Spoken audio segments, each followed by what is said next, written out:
Pode ir.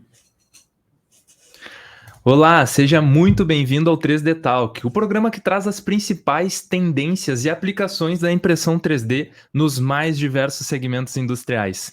Eu sou o Bruno Oliveira e hoje eu tenho aqui comigo Marcelo Melberg, da Ficosa, o gerente de engenharia de produto dessa empresa que trabalha no setor automotivo. Marcelo, muito obrigado pela presença, por ter aceitado o convite. Obrigado a vocês, é um prazer estar aqui.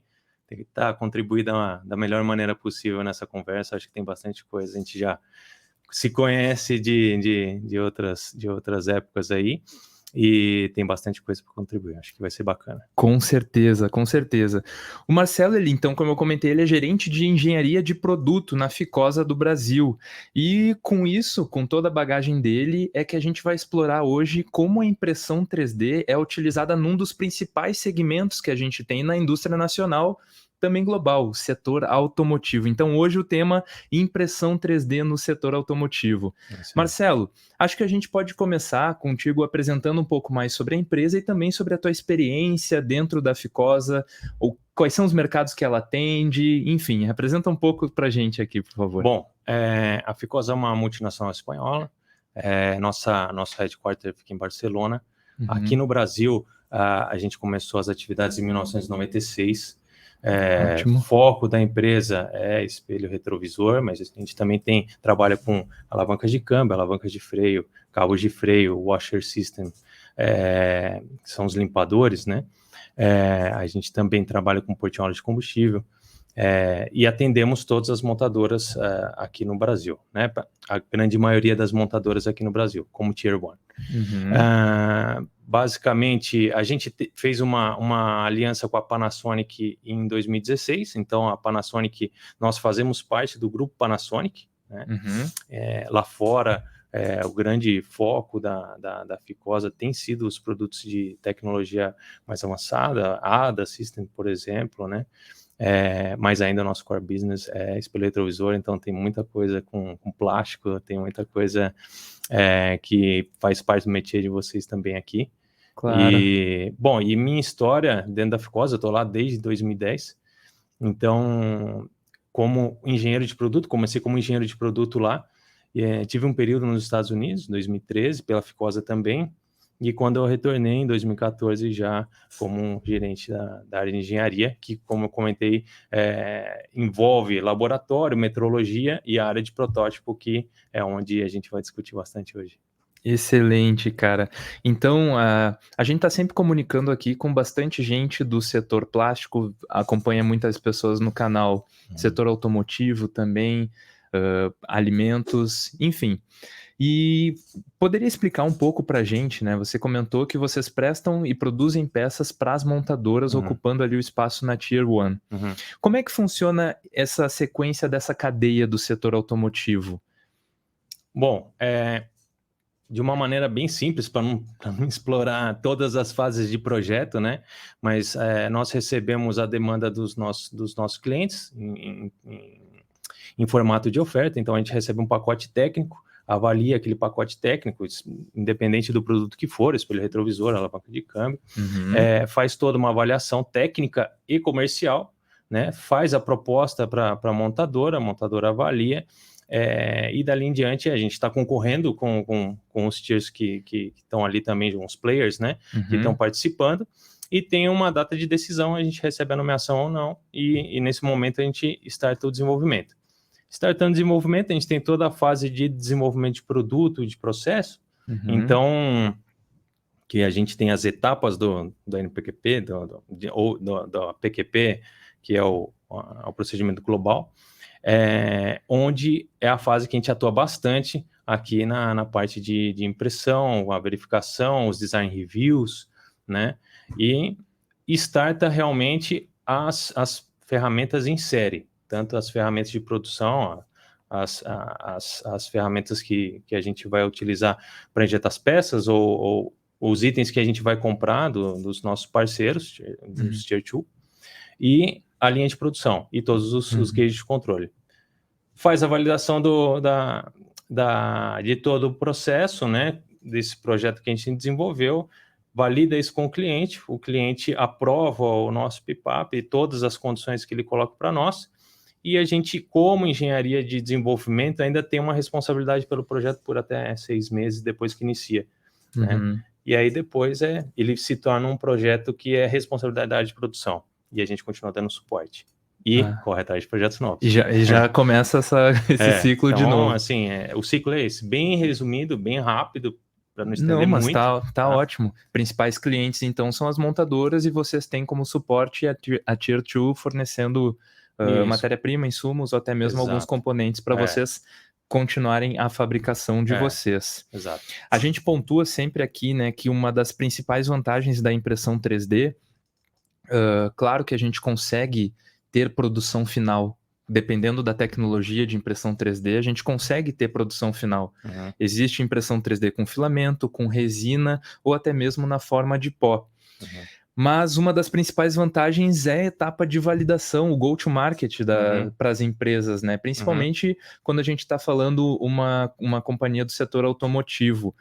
E aí eu quero que tu traga essa experiência, porque sendo gerente dessa área, possivelmente tudo que tem de impressão 3D ali dentro da Ficosa fica na tua área, fica sob responsabilidade sua, né? Sim. E aí eu queria que tu compartilhasse um pouco desde quando a Ficosa trabalha com impressão 3D e, enfim, como é que é a experiência de vocês até agora com essa tecnologia? Bom, a impressão 3D, os Rapid Prototypes que fazem parte do início do projeto, para a gente fazer essa validação de projeto, eles já existem há muitos anos dentro do nosso procedimento, como parte da verificação, né? Análise se o que você concebeu aqui no computador está de acordo com o que vai ser produzido. Então, antigamente, vamos dizer assim, né, alguns anos atrás, a gente comprava todos esses protótipos de um fornecedor que trabalhava especificamente com isso. De uns anos para cá, como vocês sabem bem, as impressoras e os equipamentos que a gente tem para poder trabalhar com esse tipo de protótipo foram se tornando mais viáveis. Não são mais máquinas que custam 1 milhão, 500 mil e por aí vai. São máquinas mais acessíveis e que trazem muito benefício para a gente. Além de benefício, traz velocidade, traz uma visualização, uma materialização realmente do que vai ser o projeto. Muito importante para nós da engenharia e para a área de produção também, para a gente poder fazer essas avaliações. Então, assim, já há muitos anos nós temos, mas já vinha antes de terceiros, e hoje a gente tem trazido muito para dentro de casa esse trabalho para dar velocidade, versatilidade, e a gente poder fazer as modificações que a gente precise. Perfeito. Então, isso é uma prova, né, de que como a popularização da tecnologia e o surgimento de equipamentos cada vez mais acessíveis pode beneficiar um setor tão fundamental aqui para a nossa economia como o automotivo. Imagino que agora todos esses tipos de projetos sejam internalizados aqui, que não tenha mais a demanda por terceiros, principalmente porque a gente está falando aqui de máquinas de filamento, impressão de filamento e impressão 3D com resinas, que tendem a ser mais acessíveis, né? Sim. Então é uma grande vantagem de ter esse baixo custo de entrada. Sim, né? sim, Então, com certeza. E hoje vocês trabalham então com impressão 3D de filamentos, mas também possuem equipamentos para resinas. Quando usa cada uma? Em que momento da história ali da Ficosa, da empresa, vocês começaram a adquirir esses equipamentos? As impressoras de FDM que nós temos foram as primeiras e que, para nós, ainda foi vamos dizer assim, um bloqueio, porque a gente enxergava uma série de limitações da própria impressora, mas a gente também enxergava uma série de benefícios. Então, a gente sabia quais eram as limitações e trabalhamos nos pontos que traziam os benefícios. Porque a gente sabe que, como tem sentido de impressão, nossas peças, como tem quase que a grande maioria delas clips, e clipes que não ficam em somente um sentido de aplicação, então eu vou ter um clipe que vai ter uma rigidez, o outro que não vai ter rigidez nenhuma, então para a gente fazer uma análise de montagem ia ser mais complicado. Então, inicialmente a gente começou com as FDMs que eram mais acessíveis naquela época, e que traziam já uma gama de materiais interessantes para nós, justamente para fazer essas avaliações de mockup. Visuais, De cinemática de montagem, que para nós era um dos pontos cruciais.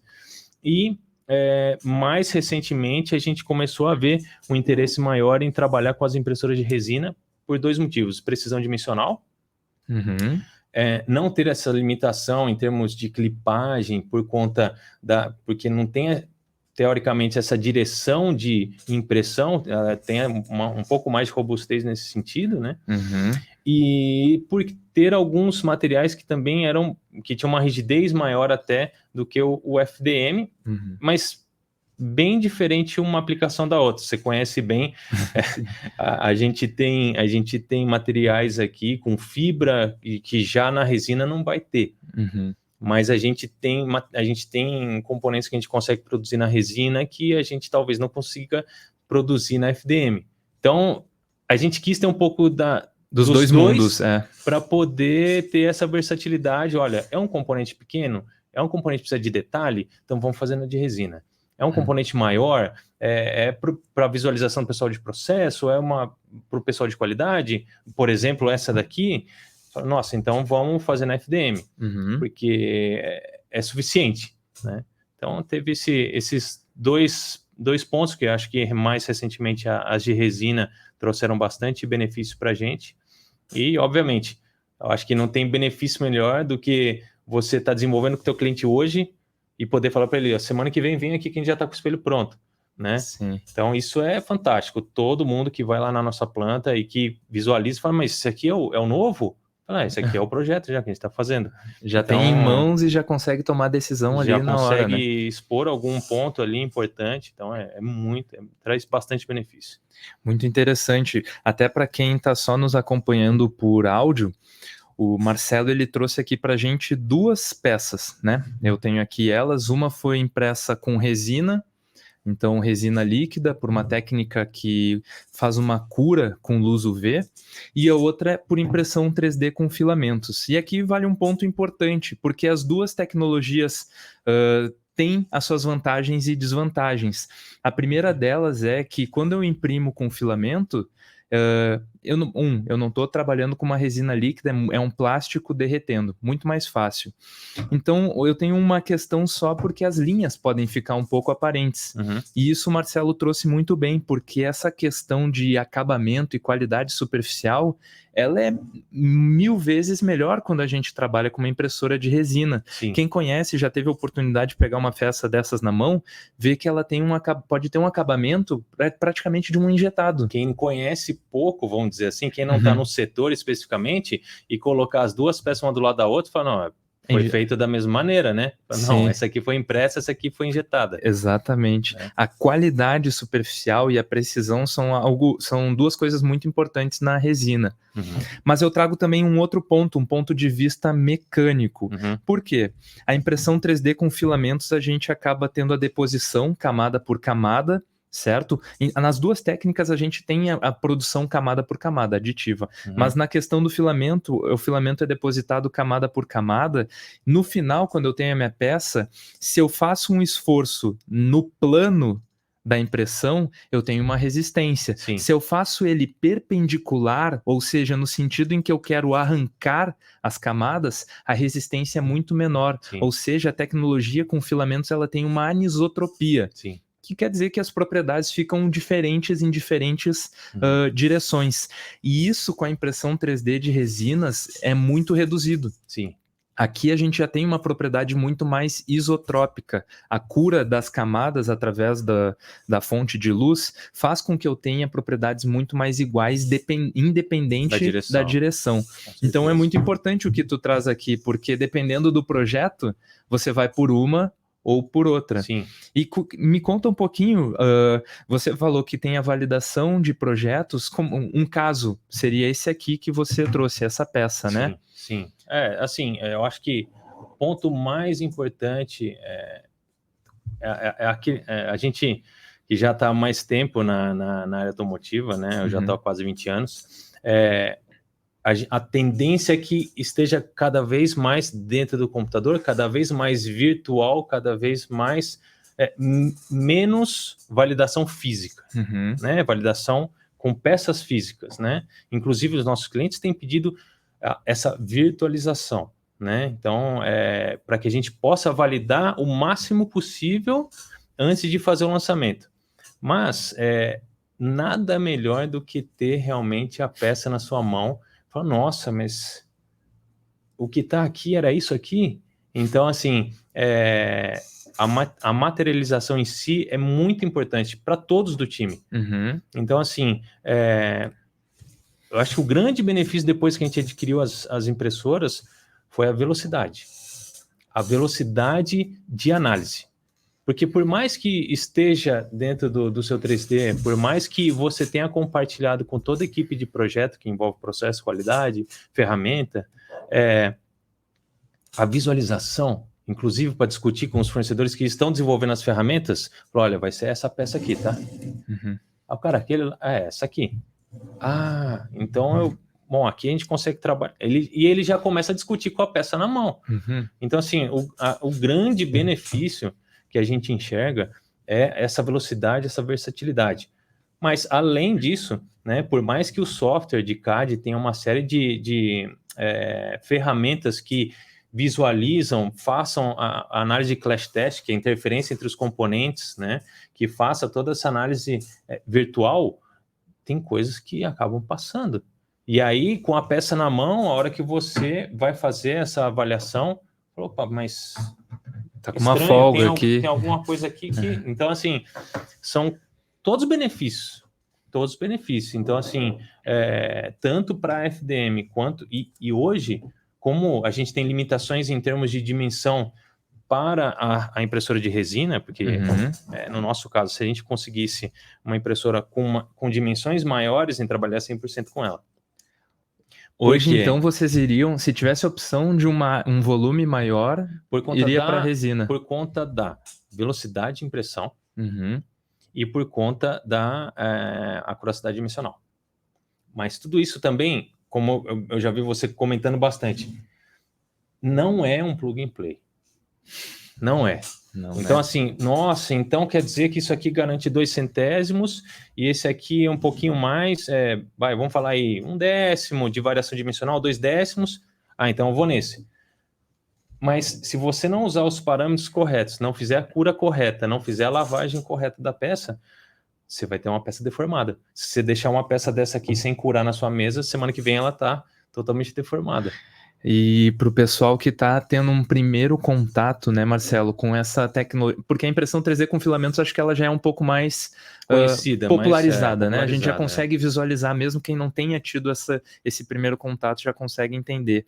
Aqui a gente está falando de uma impressão 3D por uma resina líquida. Então, ela é o contrário, né? A gente tem um banho de resina e aí uma fonte de luz vai curando camada por camada aonde a gente pré-determinou. Só que diferente do filamento, a impressão com resina ela não acaba quando essa impressão termina, né?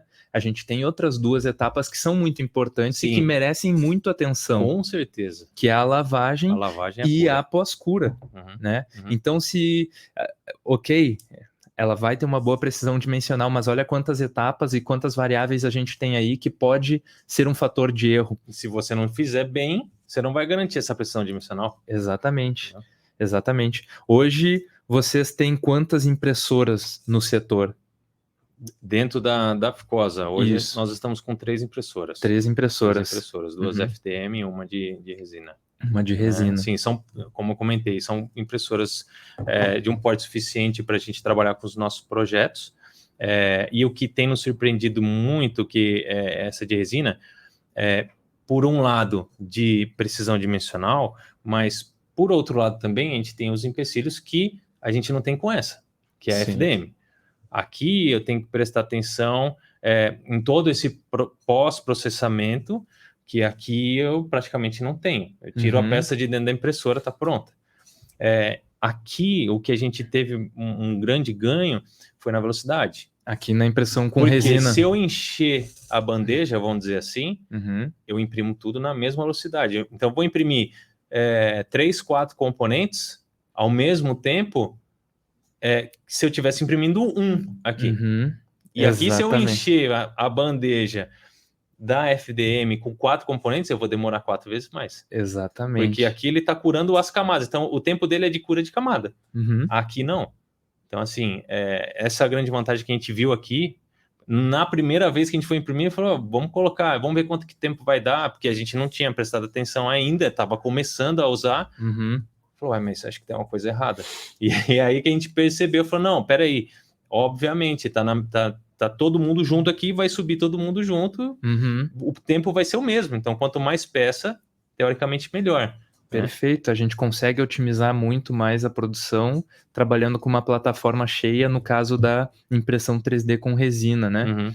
E ótima observação, porque se a gente está falando numa área de engenharia de produto, desenvolvimento de produto, velocidade é fundamental. Com certeza. Então, o tempo em que eu tenho de desenvolver o meu modelo virtual, colocar para imprimir e ter ele em mãos, e também a capacidade de refazer esse ciclo caso eu tenha que fazer alguma alteração, é fundamental. E isso traz o resultado lá na ponta, né? Porque Com o cliente certeza. tem uma percepção diferente da empresa, do processo, do produto que ele recebe, né? Então, Sim. tudo isso afeta.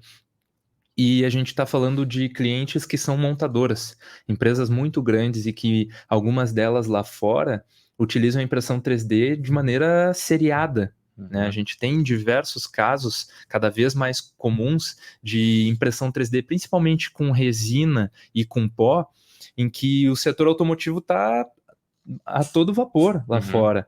E aqui, ok, a gente ainda está um pouquinho atrás, mas não tem volta, certo? Com O que certeza. tu visualiza disso? O que eu vejo ainda, a gente meio que, infelizmente, mas no Brasil a gente ainda está um pouco para trás, né, do que a gente tem globalmente, mas uma coisa que eu insisti muito lá em 2017, quando a gente adquiriu a primeira, foi a gente precisa ter o contato com a tecnologia. Porque se a gente não tiver o contato, a gente não vai saber, não vai conhecer as limitações, nós não vamos conhecer nós não vamos ter os benefícios que elas vão trazer para a gente, e o tempo vai passar. E então, assim, por mais que lá atrás alguém no corporativo pudesse falar assim, mas é uma impressora pequena de FDM, realmente vai atender? Fala, não, vamos começar o trabalho, a gente vai enxergar as limitações, a gente vai trabalhar nas melhorias, e é o que a gente tem feito. A gente começou com uma que não tinha temperatura suficiente para fundir os materiais de engenharia mais aprimorados, a gente já foi para uma outra que tem uma capacidade maior, depois a gente foi para a resina, que tinha toda essa outra versatilidade, e hoje a gente está buscando ainda entender quais materiais a gente consegue trabalhar com a resina, quais materiais a gente ainda consegue trabalhar com FDM, mas com certeza a gente tem vendido muito essa figura para o pessoal lá fora, de que para projetos de baixo volume, para projetos mais teoricamente especiais, por que não já começar a pensar visando a manufatura aditiva? A produção. Porque o investimento vai ser muito menor. Além de você não ter esse investimento, assim, você vai ter um preço peça maior, mas tudo vai estar dentro de um business case que você vai ter que avaliar. Claro. Mas vai te dar versatilidade. Você faz um projeto X, amanhã você faz um Y, depois você faz um Z. E tudo isso a gente está falando da mesma máquina. É a mesma máquina. A mesma impressora de filamentos ou resina, no caso, um dia está fazendo um protótipo do espelho, no outro dia ela está fazendo uma ferramenta que pode ajudar na produção. No processo, já aconteceu também no processo, a gente também já trabalhou bastante com berços para poder acomodar peça, que antes eram berços que eram comprados de fornecedor, e que o valor era bem mais alto. Falou, não, a gente precisa de um berço especial. Vamos falar com a engenharia, a gente vê se consegue fazer, faz, porque a capacidade da FDM é grande, e não precisa de tanta acuracidade dimensional para um berço de montagem. E a gente também, juntando a isso, né, só um adendo, não precisa também fazer com um preenchimento Exato, 100%, né? Uma das vantagens da impressão 3D é que a gente controla o quanto de preenchimento, o quão maciça a nossa peça vai ser. Então, eu posso fazer ela reforçada apenas nos pontos em que vai ter maior pressão. Sim. De resto, eu posso ter muitos pontos Sim. vazios. Isso acelera a nossa produção, diminui o custo em matéria-prima, né? Todo mundo sai ganhando nisso aí. Mas assim, voltando um pouco para a sua pergunta anterior, eu acho que tem muito campo para ser desenvolvido ainda. Eu acho que ainda existe um certo preconceito do próprio setor, vamos dizer assim, de Tier 1, vamos dizer, porque não, a peça injetada ainda não dá para comparar com uma peça feita em FDM, ainda não dá. No meu ponto de vista, é porque ainda não existe projetista de peça 3D, de peça que vai utilizar manufatura manufatura aditiva. O cara projeta visando o ângulo de saída, o cara projeta visando gaveta, fala, esquece isso, cara. Então, assim, se eu for fazer uma peça para ser produzida no FDM, eu não vou usar um clipe que ele vai fletir, vai ser um clipe diferente. Porque se ele volta àquilo que a gente falou, as linhas vão fazer com que a gente tenha uma fragilidade nessa... Então ainda eu acho que a gente está engatinhando nesse sentido, mas que tem assim um campo enorme para alguém falar assim, mas espera aí, então se eu fizer, ao invés de fazer uma torre de parafusamento, eu vou fazer só um guia e você vem depois e encaixa com... É outra linha de pensamento. Sim. É outra. Então assim, eu vejo um campo enorme para trabalhar, ainda começando, porque é difícil para uma empresa do porte da Ficosa ou de qualquer outro Tier 1 que trabalha no setor automotivo, falar, olha, então a partir de amanhã você vai ter essa equipe dedicada para trabalhar só com projetos que vão utilizar manufatura aditiva. É complicado, porque tudo tem que ter um projeto que vincule, né? Mas os primeiros passos foram dados e aqui estão as provas, né? E aí você começa a enxergar, né? Claro. E aí você começa a enxergar. Quando você dá os primeiros passos, fala, nossa, tem um potencial grande, vamos trabalhar nesse sentido. Nossa, e se a gente fizer assim, e se fizer assado? Então, assim, tem sido muito, muito positivo. Eu tenho insistido bastante nesse ponto com o pessoal lá fora. Inclusive, a gente vai ter reunião global em algumas semanas lá em Barcelona. Vai ser um dos pontos que a gente vai atacar bastante. Então, assim, lá fora também, quando você começa a mexer, você fala, não, então, veio um rapaz aqui da Alemanha, apresentou uma máquina, aí de repente o cara dos Estados Unidos te liga, Marcelo, eu tô sabendo que você está trabalhando com umas impressoras aí, a gente está querendo trabalhar com um material PA6 com 15 de fibra de carbono. Eu falei, acho que eu conheço esse material. Então, assim, ele falou, vou testar esse material aqui, e eu te falo como é que foi, você tem indicação de alguma impressora que você está olhando? Então, começa uma movimentação, mas ainda é começo, né? Isso para todo mundo mesmo, para os teus pares lá fora. Exato. Porque, assim, ainda como tudo tem que ser bem justificado dentro de uma corporação do tamanho da Ficosa, né? A gente começa por lá, né? Tá, quantos projetos você vai fazer desse? Qual que vai ser o payback? Mas você vai fazer um projeto agora, um projeto no meio do ano, então por que você só não terceiriza? Então, quando a gente traz benefícios como, eu não vou fazer só para o projeto, eu vou fazer para uma ajuda do processo, para uma ajuda da qualidade, para uma ajuda da área de manutenção. Tem um monte de pontos que a gente pode utilizar. E aí começa a dar um payback muito, muito mais rápido. Com certeza, né? Porque o que tu tá vendendo, na verdade, é atender os projetos em engenharia de produto. Mas isso vai estar ocupando cerca de 10% do tempo útil. Chutando alto 20, 30, vai. Isso em uma impressora. Então, olha todo o tempo restante que tem para a gente conseguir validar outros projetos de outras áreas. Então, é muito importante, porque, vai ficar um tempo muito grande parado, não vale a pena investir, vamos terceirizar. Mas e toda a questão de propriedade intelectual dos projetos? Sim, né? E além disso, né, é aquela coisa, quando você tem fora de casa, você fala, eu vou ter que fazer um orçamento, vai me custar tanto. Quando você tem dentro de casa, as ideias surgem. Sim. Fala, nossa, e se a gente fizesse com a impressora um gaugezinho para ajudar o pessoal na injeção, assim, sabe? as coisas surgem. Uhum. Então, se não tivesse, não iria surgir.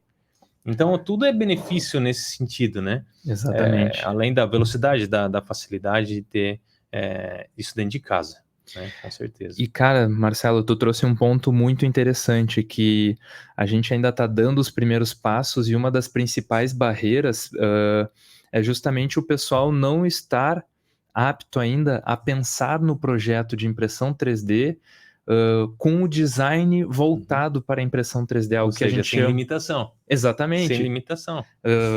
Não é errado pensar da maneira da injeção, mas, na verdade, a gente está falando de uma tecnologia completamente diferente.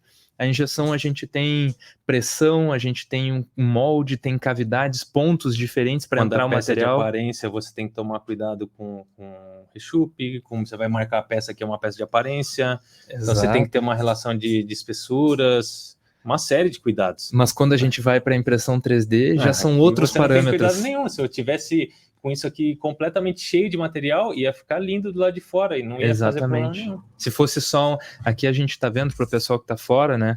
Essa peça grande aqui, na verdade, ela poderia ser só uma casca. Só uma casca. Né? Na injeção, ela teria que ter o preenchimento... Na injeção, ela tem que ter uma espessura constante, já as nervuras todas, né, da parte de trás da peça tem que ser bem controladas para não marcar a peça do lado de fora, por ser uma peça de aparência, né?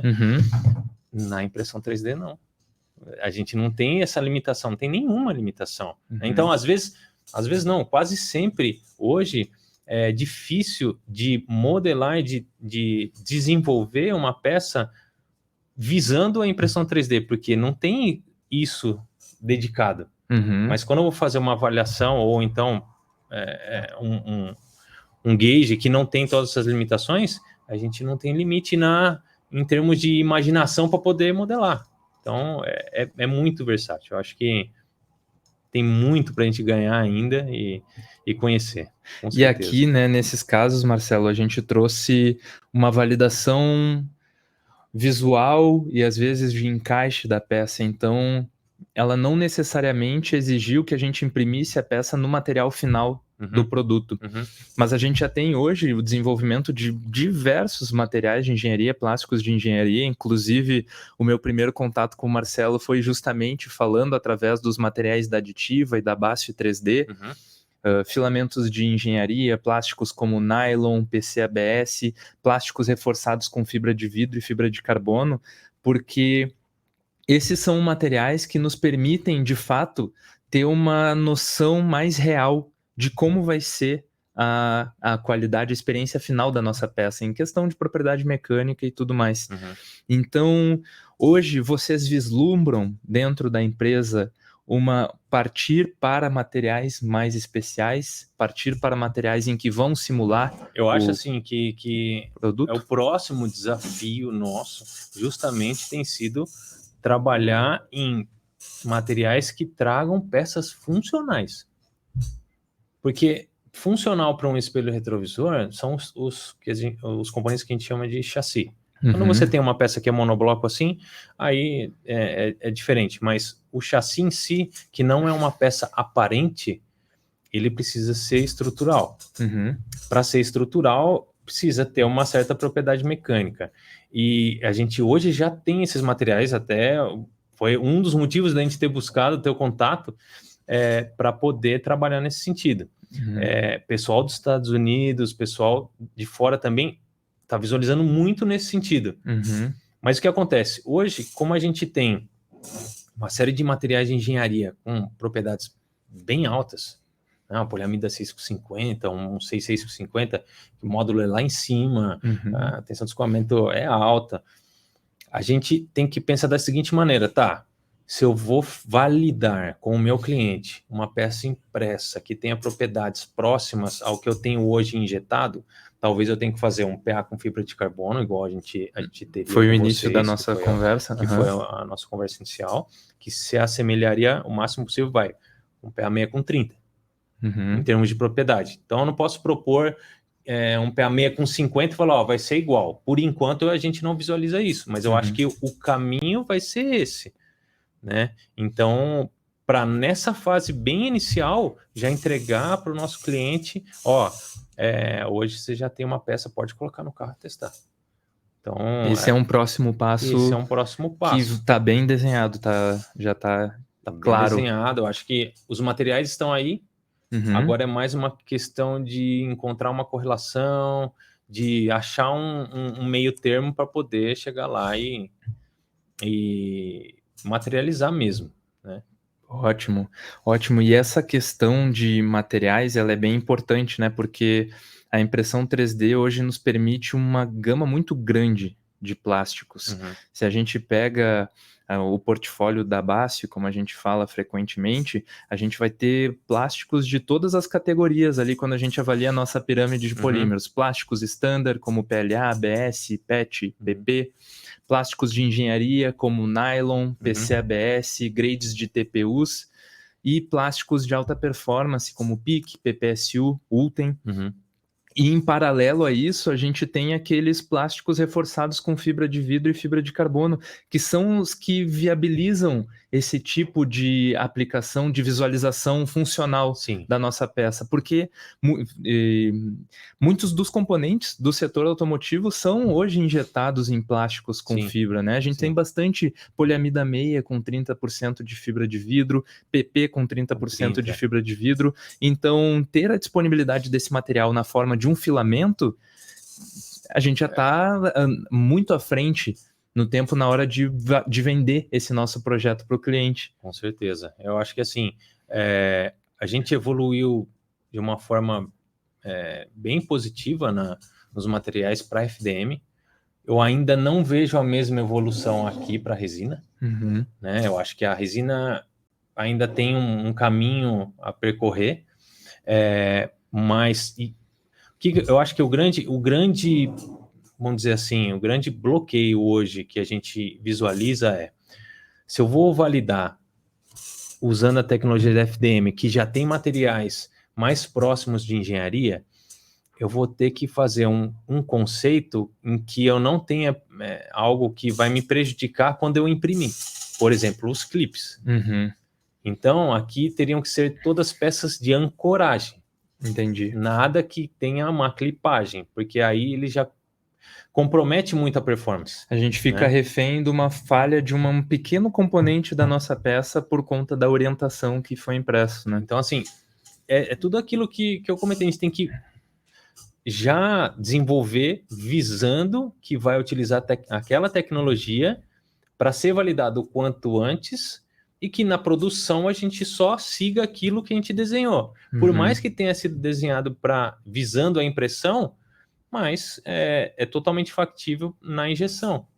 Exatamente. Né? É só uma questão de, não vou colocar clips aqui, eu vou só deixar ela como peça que vai ancorar esse outro componente que é um componente estético e por aí vai, né? Então, assim, tem um caminho a percorrer ainda, mas a gente está já visualizando que a gente está próximo dele. E é muito importante esse ponto que tu traz na comparação das duas tecnologias e principalmente quando tu fala de validar no filamento e como é que isso vai se traduzir depois na injeção, a gente sabe que vai ter a diferença, né? Eu imprimi o meu protótipo funcional com o filamento e depois injetar, vai ter diferença, principalmente por questão da anisotropia da tecnologia de filamentos. Então hoje, com resina, a gente já tem uma outra solução. Qual que é a solução? A solução é que se eu tenho na resina uma qualidade superficial muito melhor e eu tenho uma precisão dimensional muito melhor, o que acontece? Se eu utilizo um material que me entrega uma rigidez extremamente alta, uma resistência térmica extremamente alta, eu consigo produzir moldes para injeção. Eu ia comentar sobre isso. E aí, então, qual que é a grande vantagem?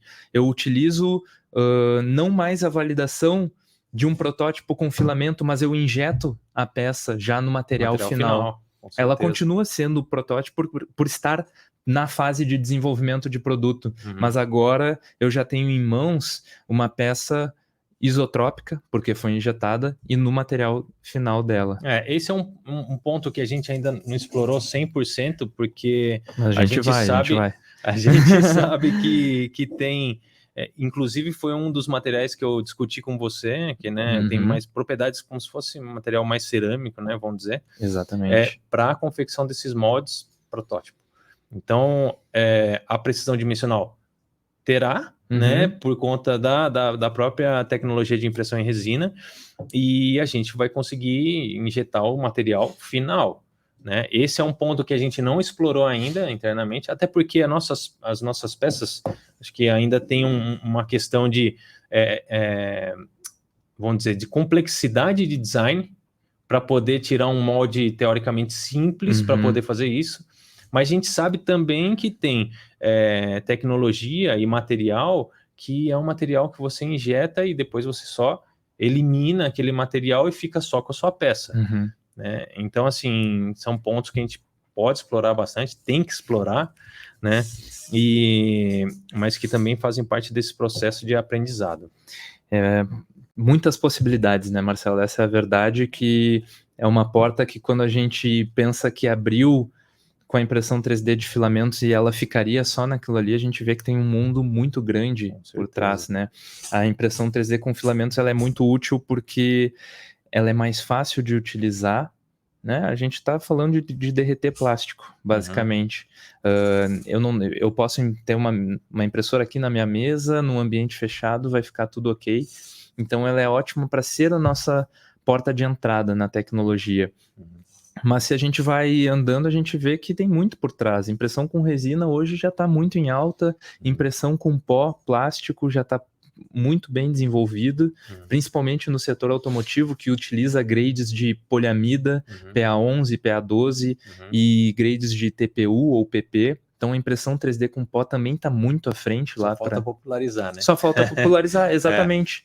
Hoje já tem a tecnologia, mas assim como há um tempo atrás o próprio Marcelo comentou e o Emanuel Campos também trouxe para a gente, a impressora de filamentos custava $200 mil. Daí para mais, com certeza. E hoje já está mais acessível, né? Eu tenho 2 impressoras em casa, 2 impressoras que são acessíveis, são uma faixa acessível de preço.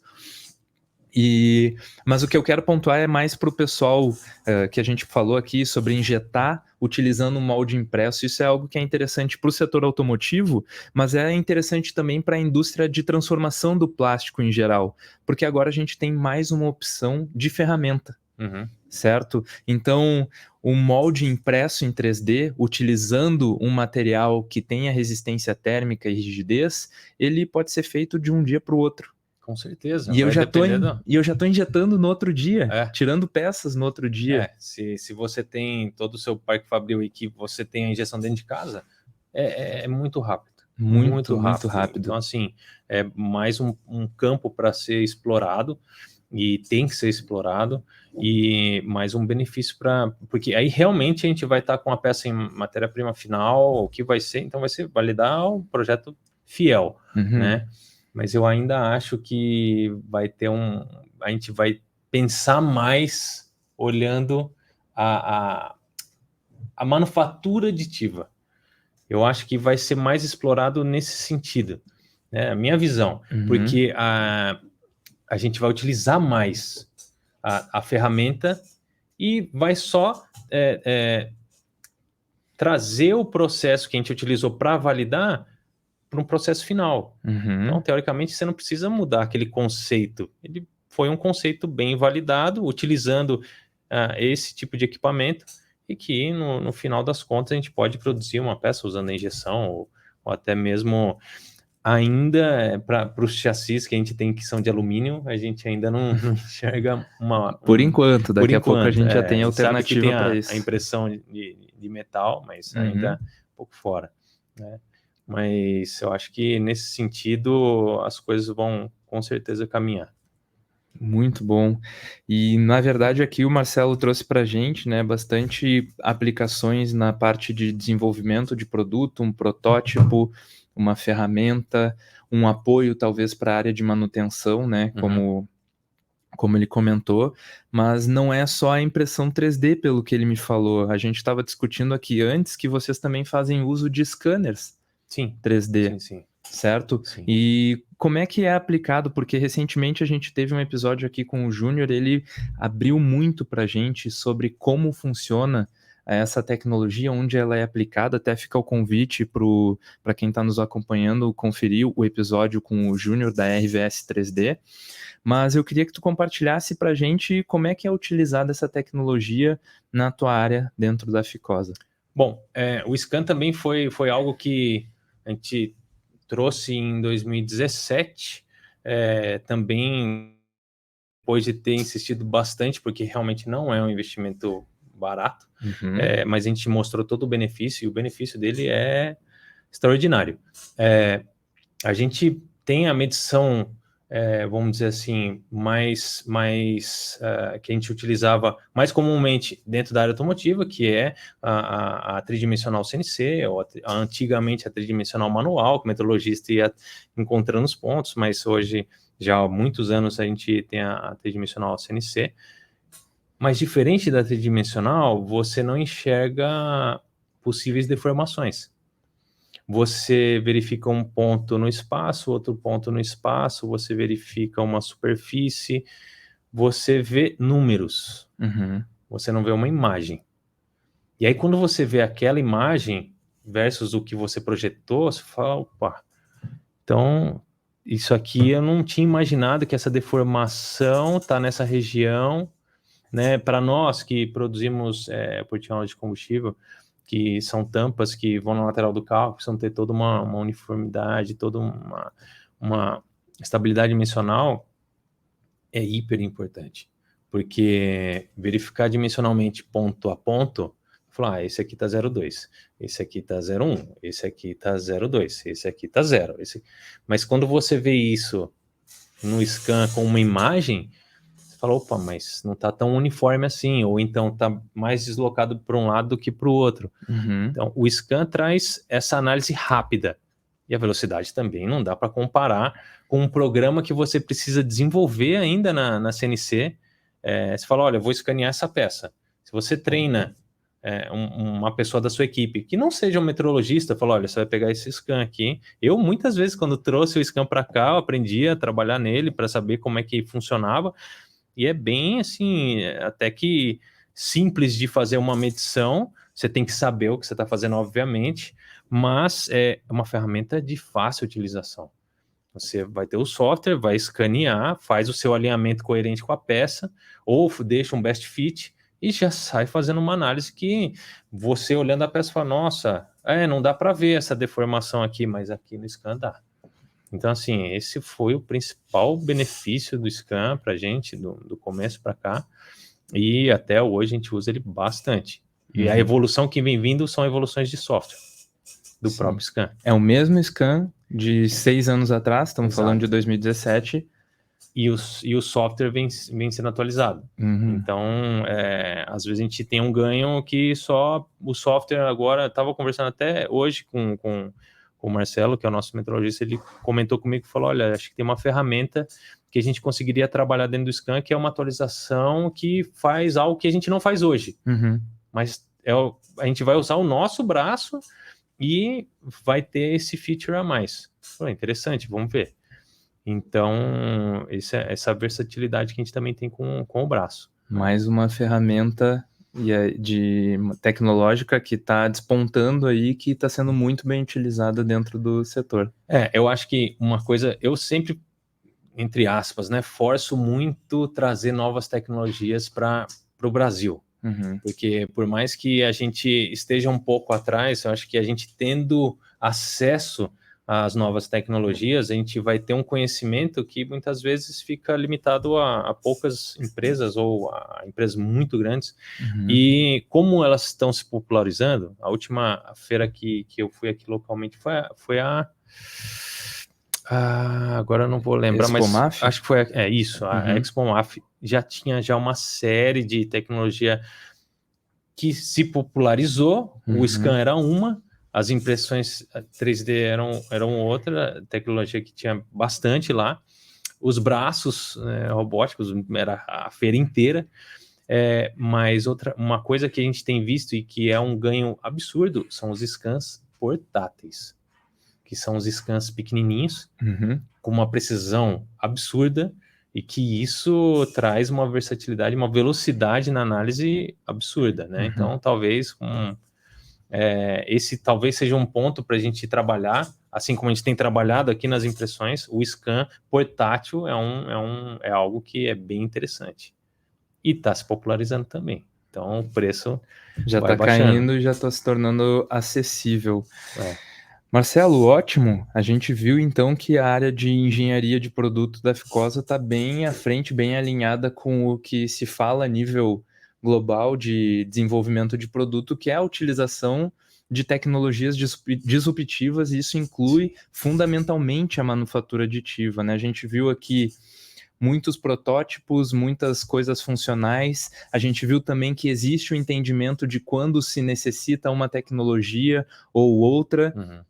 A gente viu as principais vantagens que a resina vai ter sobre o filamento em termos de produtividade, acabamento, qualidade superficial e isotropia em propriedades mecânicas, né?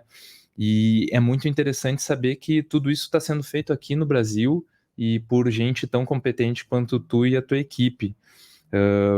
Primeiramente, eu gostaria de agradecer, na verdade, novamente a tua participação aqui no programa. Acho que a gente deixou visual aqui o que é, como é que o setor automotivo consegue se beneficiar dessa tecnologia. E, bom, fica o agradecimento por ter se deslocado até aqui. Eu gostaria que tu desse um fechamento, alguns comentários finais para o pessoal que está nos acompanhando e acompanhando a tua história aqui. Maravilha. Bom, Bruno, mais uma vez, obrigado. Agradeço a todos que fazem parte dessa área automotiva, que é a minha paixão desde sempre, né? Todos esses anos. Eu acho que, especificamente do ponto que nós conversamos, tem muito a evoluir, já evoluímos bastante. E mais importante que isso, aqui a gente está fazendo localmente e a gente está forçando para que tenha essa tecnologia aqui e que a gente evolua cada vez mais.